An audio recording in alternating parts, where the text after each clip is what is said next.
పిలిచారు. నారద మహర్షి వచ్చాడు. అష్టమి, నవమి, చతుర్దశి ఈ మూడు మంత్రదీక్షకి చాలా మంచివి, అమ్మవారి పూజలకి చాలా మంచివి. కొన్ని కోరికలు తీర్చుకోవడానికి ఉపాసనలకి అష్టమి, నవమి, చతుర్దశులే చాలా మంచివి. దుర్గా సప్తశతిలో మార్కండేయ పురాణంలో అష్టమ్యాంచ చతుర్దశ్యాం నవం యాంచైకచేతసః అని ఒక గొప్ప శ్లోకం ఉన్నది.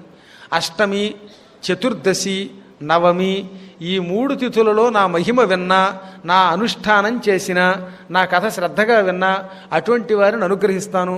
చాలా ఇష్టం నాకని అమ్మ పదే పదే చెప్పింది. ఇటు దుర్గా సప్తశతిలో మార్కండేయ పురాణంలోనూ చెప్పారు, దేవీ భాగవతంలో చెప్పారు, బ్రహ్మాండ పురాణంలో చెప్పారు.